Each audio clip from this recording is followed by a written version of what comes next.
నేనే రాజు నేనే మంత్రి, పుట్టినవాడు మరణించక తప్పదు, ಮರಣಿಂಚಿನ ವಾಡು ಮರಳಿ ಮರಳಿ ಜನ್ಮಿಂಚಕ ತಪ್ಪದು ಅಂತ. ಯಾವುದೇ ಪಕ್ಷದ ಪರ ಇಲ್ಲ, ಯಾವುದೇ ಪಕ್ಷದ ವಿರುದ್ಧ ಇಲ್ಲ. ಆದರೆ ನಮ್ಮ ತಿಪ್ಪೇನಹಳ್ಳಿ ಜಿಲ್ಲಾ ಪಂಚಾಯತಿ ವ್ಯಾಪ್ತಿಗೆ ಬರುವಂತ ಹಳ್ಳಿಗಳು ನಮ್ಮ ಮಾನ್ಯ ಸಂಸದರು, ಈಗಿನ ಸಂಸದರು, ಅಂದಿನ ಮಂತ್ರಿಗಳು ಆಗಿರ್ತಕ್ಕಂಥ ಶ್ರೀ ಡಾಕ್ಟರ್ ಕೆ ಸುಧಾಕರ್ ರೆಡ್ಡಿ ಅವರು ಈಶಾ ಫೌಂಡೇಶನ್ ಬಂದರೆ ನಮ್ಮ ಭಾರತಕ್ಕೆ ಗೌರವ ಬಂದಿದೆ ಅಂತ ಹೇಳಿದ್ರೆ ತಪ್ಪ. ಯಾರೋ ಬೇರೆ ರಾಜಕಾರಣಿಗಳ ತರ ನಮ್ಗೇನ್ ಬೇರೆ ಕಡೆಯಿಂದ ಹಣ ವಸೂಲಿ ಮಾಡಿರ್ಬೋದಾಗಿರ್ಬೋದು, ಯಾರ ಹತ್ರನೂ ₹1 ಭಿಕ್ಷೆ ಬೇಡ್ದಿರ ನನ್ನ ಕುಟುಂಬ, ನನ್ನ ಮನೆ, ನನ್ನ ತಾಯಿ, ನನ್ನ ತಮ್ಮ ಹಗಲು ರಾತ್ರಿ ತೋಟದಲ್ಲಿ ವ್ಯವಸಾಯದಿಂದ ಮಾಡಿರುವಂತ ಹಣದಲ್ಲಿ ನಾನು ಈ ಸಮಾಜ ಸೇವೆಯನ್ನು ಹಮ್ಮಿಕೊಂಡಿದ್ದೀನಿ. ಶ್ರೀ ರಾಯರು ಈವೆಂಟ್ಸ್ ಅರ್ಪಿಸುವ ದೇಶೀಯ ಸೊಬಗು ಮತ್ತು ನೂತನ ಶೈಲಿಯ ವಿಶೇಷ ಪ್ರದರ್ಶನ, ಡಿಸೈನರ್ ಸೀರೆಗಳು, ಉಡುಗೆ ತೊಡುಗೆಗಳು, ಸ್ಟೈಲಿಶ್ ಫ್ರಾಕ್ಗಳು ಮತ್ತು ಸೊಗಸಾದ ಬ್ಲೌಸ್, ಆಕರ್ಷಕ ಆಭರಣಗಳು, ನೂತನ ಶೈಲಿಯ ಬಳೆಗಳು, ಮಹಿಳೆಯರ ಕೈಚೀಲಗಳು, ಮಕ್ಕಳ ಆಕರ್ಷಣೆಯ ಚನ್ನಪಟ್ಟಣದ ಬೊಂಬೆಗಳು ದೊರೆಯಲಿದೆ. ಅಕ್ಟೋಬರ್ 7 ಮತ್ತು 8ರಂದು ಬೆಳಿಗ್ಗೆ 9ರಿಂದ ರಾತ್ರಿ 9ರವರೆಗೆ. ಸ್ಥಳ ಒಕ್ಕಲಿಗರ ಕಲ್ಯಾಣ ಮಂಟಪ, ಚಿಕ್ಕಬಳ್ಳಾಪುರ. ಬನ್ನಿ, ನೀವು ನಮ್ಮೊಂದಿಗೆ ಸೇರಿ.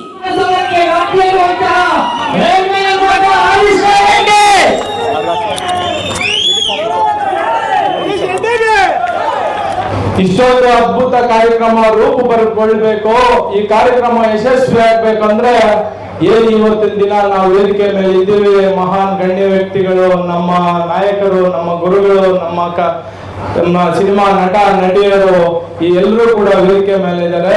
ಈ ಕಾರ್ಯಕ್ರಮ ರೂಪುಗೊಂಡು ಇಷ್ಟೊಂದು ಅದ್ದೂರಿಯಾಗಿ ಯಶಸ್ವಿ ಆಗ್ಬೇಕಂದ್ರೆ ಅದಕ್ಕೆ ಮೂಲ ಕಾರಣ ವೇದಿಕೆ ಮುಂಭಾಗದಲ್ಲಿರುವ ನೀವು. ನಿಮಗೆ ಮೊದಲನೇದಾಗಿ ವೇದಿಕೆಗೆ ಸ್ವಾಗತವನ್ನು ಬಯಸ್ತಾ ಇದ್ದೀನಿ ಬಂಧುಗಳೇ. ಮೊದಲನೇದಾಗಿ ನಾನು ನಮ್ಮ ಶಂಭು ಪಾಟೀಲ್ ನನ್ನ ಸ್ನೇಹಿತರು, ಅವರನ್ನ ಭೇಟಿ ಮಾಡಿ ಏನಾದರೂ ನಮ್ಮ ಚಿಕ್ಕಬಳ್ಳಾಪುರ ಭಾಗದಲ್ಲಿ ಶಾಶ್ವತವಾದಂತ ಒಂದು ಕೊಡುಗೆಯನ್ನು ಕೊಡಬೇಕು, ನಮ್ಮ ತಿಪ್ಪೇನಹಳ್ಳಿ ಜಿಲ್ಲಾ ಪಂಚಾಯತಿ ವ್ಯಾಪ್ತಿಗೆ ಬಡವರಿಗೋಸ್ಕರ ಏನನ್ನ ಒಂದು ಕಾರ್ಯಕ್ರಮ ಮಾಡಬೇಕು ಅಂತ ಅನ್ಕೊಂಡಾಗ ಕೇವಲ 15ರಿಂದ 20 ದಿನಗಳ ಒಳಗಡೆ ರೂಪುಗೊಂಡಿರುವಂತ ಈ ಕಾರ್ಯಕ್ರಮ ಗೋದಾನ ಕಾರ್ಯಕ್ರಮ. ನಮ್ಮ ಫೌಂಡೇಶನ್ ಸ್ಥಾಪನೆ ಆಗಿ ಮೊದಲನೇ ಕಾರ್ಯಕ್ರಮವನ್ನೇ ಇಡೀ ದೇಶ ಮೆಚ್ಚುವಂತ ಕಾರ್ಯಕ್ರಮ ಗೋವನ್ನ ದಾನ ಕೊಡೋದ್ರ ಮುಖಾಂತರ ನಮ್ಮ ಫೌಂಡೇಶನ್ ಅನ್ನ ಉದ್ಘಾಟನೆಯನ್ನ ಮಾಡಿದ್ದೀವಿ ಬಂಧುಗಳೇ. ಇಷ್ಟೊಂದು ಅದ್ಭುತವಾದ ಕಾರ್ಯಕ್ರಮ ಮಾಡೋದಕ್ಕೆ ನನಗೆ ಮೊದಲನೇ ಶಕ್ತಿ ನನ್ನ ತಂದೆ ತಾಯಿ. ನಾನು ಬಂಧುಗಳೇ, ನಮ್ಮ ತಂದೆ ತಾಯಿ ಬಡ ಕುಟುಂಬದಲ್ಲಿ ಜನಿಸಿರ್ಬೋದು, ಆದರೆ ನಮ್ಮಂತ ಹೃದಯ ವಿಷಯ ಇರುವಂತ ಮಗನನ್ನ ಈ ದೇಶಕ್ಕಾಗ್ಲಿ, ತಾಲೂಕಾಗ್ಲಿ, ಜಿಲ್ಲಾ ಪಂಚಾಯತಿ ವ್ಯಾಪ್ತಿಗಾಗ್ಲಿ ಕೊಟ್ಟಿದ್ದಾರೆ ಅಂತ ನನಗೆ ಬಹಳ ಹೆಮ್ಮೆ ಇದೆ. ಯಾರೋ ಬೇರೆ ರಾಜಕಾರಣಿಗಳ ತರ ನಮ್ಗೇನ್ ಬೇರೆ ಕಡೆಯಿಂದ ಹಣ ವಸೂಲಿ ಮಾಡಿರ್ಬೋದಾಗಿರ್ಬೋದು, ಯಾರ ಹತ್ರನೂ ₹1 ಭಿಕ್ಷೆ ಬೇಡ್ದಿರ ನನ್ನ ಕುಟುಂಬ, ನನ್ನ ಮನೆ, ನನ್ನ ತಾಯಿ, ನನ್ನ ತಮ್ಮ ಹಗಲು ರಾತ್ರಿ ತೋಟದಲ್ಲಿ ವ್ಯವಸಾಯದಿಂದ ಮಾಡಿರುವಂತ ಹಣದಲ್ಲಿ ನಾನು ಈ ಸಮಾಜ ಸೇವೆಯನ್ನು ಹಮ್ಮಿಕೊಂಡಿದ್ದೀನಿ. ಯಾವುದೇ ರೀತಿ ಬೇರೆ ರೀತಿ ಹಣ ನಮಗೆ ಬಂದಿಲ್ಲ ಅಂತ ಮೊದಲನೇದಾಗಿ ನಿಮ್ಮೆಲ್ರಿಗೂ ಕೂಡ ತಿಳಿಸ್ತಾ ಇದ್ದೀನಿ. ನಾನು ಯಾವಾಗಲೂ 2 ಸಿನಿಮಾ ಜಾಸ್ತಿ ನೋಡ್ತೀನಿ. ಒಂದು ಶ್ರೀ ಮಡ್ವಿರಾಟ್ ವೀರಬ್ರಹ್ಮೇಂದ್ರ ಸ್ವಾಮೀಜಿ ಅವರ ಸಿನಿಮಾ, ಎರಡನೇದು ನಮ್ಮ ತೆಲುಗು ಸಿನಿಮಾ.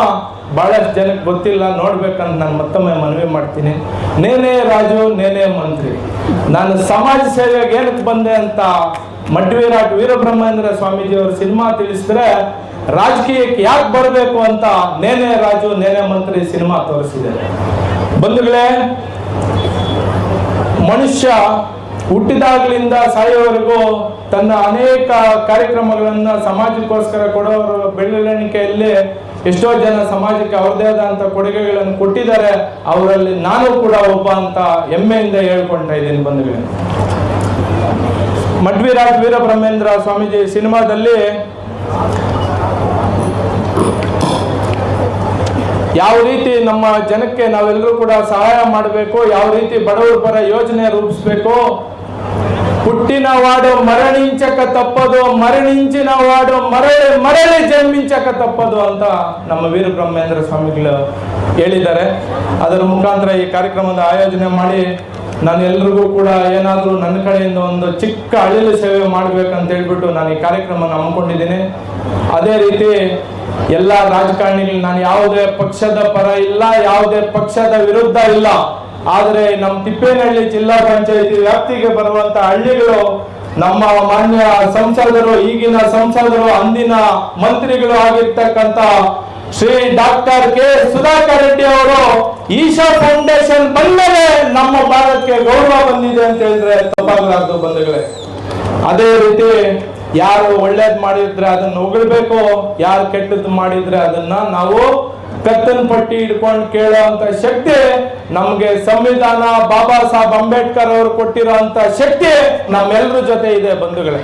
ಯಾವುದೇ ರೀತಿ ನಾವು ಗ್ಯಾರಂಟಿಗೆ ಮರಳಾಗಬಾರ್ದು. ಯಾವುದೇ ಸರ್ಕಾರ ಬರ್ಲಿ, ಯಾವುದೇ ರಾಜಕಾರಣಿ ಬರ್ಲಿ, ನಮ್ಗೆ ಉಚಿತವಾದ ಶಿಕ್ಷಣ ಕೊಡಬೇಕು, ಉಚಿತವಾದ ಆರೋಗ್ಯವನ್ನು ಕೊಡಬೇಕು ಅಂತ ಕೇಳೋದು ಬಿಟ್ರೆ ಯಾವುದೇ ರೀತಿ ಗ್ಯಾರಂಟಿಗೆ ನಾವು ಯಾರು ಕೂಡ ಮರಳಾಗಬಾರ್ದು ಅಂತ ನಾನು ಈ ಕಾರ್ಯಕ್ರಮದ ಮುಖಾಂತರ ತಿಳಿಸ್ತಾ ಇದ್ದೀನಿ ಬಂಧುಗಳೇ.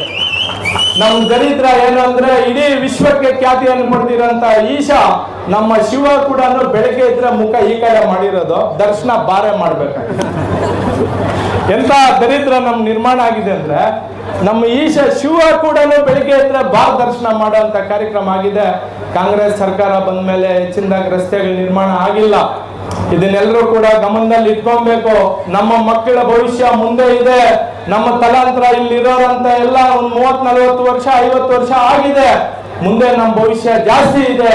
ಆದ್ರಿಂದ ನಾನು ಎಲ್ರಿಗೂ ಕೂಡ ಮನವಿ ಮಾಡ್ತಾ ಇದ್ದೀನಿ, ಮುಂದಿನ ದಿನಗಳಲ್ಲಿ ಯಾವುದೇ ಪಕ್ಷ ನಾನು ರಾಜಕೀಯಕ್ಕೆ ಬರ್ಬೋದು, ಬರ್ದೇ ಇರ್ಬೋದು, ನಾನು ಸಮಾಜ ಸೇವೆನೇ ಮಾಡ್ಕೊಂಡಿರ್ಬೋದು, ಯಾರೇ ನಮ್ಮ ಮನೆ ಬಾಗಿಲಿಗೆ ಮತ ಕೇಳಕ್ ಬಂದಾಗ ನೀವು ನಮ್ಗೆ ಏನ್ ಗ್ಯಾರಂಟಿ ಕೊಡ್ತೀರಾ ಅನ್ನೋದನ್ನ ಬಿಟ್ಟು ನಮ್ಮ ಮಕ್ಕಳಿಗೆ, ನಮ್ಮ ಭವಿಷ್ಯಕ್ಕೆ ಏನ್ ರೂಪಿಸ್ಕೊಡ್ತೀರಾ ಅಂತ ಕೇಳೋ ಮುಖಾಂತರ ಮುಂದಿನ ದಿನಗಳಲ್ಲಿ ತಾವು ಮತವನ್ನು ಚಲಾಯಿಸಬೇಕು ಅಂತ ನಾನು ಈ ವೇದಿಕೆ ಮುಖಾಂತರ ಮನವಿ ಮಾಡ್ತಾ ಇದ್ದೀನಿ. ನಮ್ಮ ನಿನ್ನೆ ಮೊನ್ನೆ ಒಂದು ವಾರ 10 ದಿವಸ ಹಿಂದೆ ಒಂದು ಪೇಪರ್ ಅಲ್ಲಿ ಮೀಡಿಯಾದಲ್ಲಿ ಆರ್ಟಿಕಲ್ ಹೋದ್ರು. ಇಲ್ಲೆಲ್ಲರೂ ಕೂಡ ನಮ್ಮ ಪೊಲೀಸ್ ಸ್ನೇಹಿತರು ಎಲ್ಲರೂ ಕೂಡ ಹೆಚ್ಚಿನ ರೀತಿಯಲ್ಲಿ ನಮ್ಮ ಕಾರ್ಯಕ್ರಮದಲ್ಲಿ ಭಾಗಿಯಾಗಿದ್ದಾರೆ. ಉದ್ಯೋಗ ನೇಮಕಾತಿಗೋಸ್ಕರ ಬೀದಿಗಿಳಿದಿರುವಂತ ವಿದ್ಯಾರ್ಥಿಗಳು ಯಾವ್ದಾದ್ರು ರಾಜ್ಯದಲ್ಲಿದ್ರೆ ಅದು ನಮ್ಮ ದರಿದ್ರ ಕರ್ನಾಟಕ ರಾಜ್ಯದಲ್ಲೇ ಬಂದರು. ಎಲ್ಲರೂ ಕೂಡ ಯಾವುದೇ ಸರ್ಕಾರಗಳು ಬಂದಾಗ ಮುಂದೆ ನಾವು ಯಾವುದೇ ಗ್ಯಾರಂಟಿಗಳಿಗೆ ಮರಳಾಗ್ದಿರಾ ನಾವು ಆ ಕಾರ್ಯಕ್ರಮಗಳಲ್ಲಿ ಯಶಸ್ವಿಯಾಗಿ ನಾವು ಮತವನ್ನು ಹಾಕ್ಬೇಕಾದ್ರೆ ಯೋಚನೆ ಮಾಡಿ ನೀಡಬೇಕು.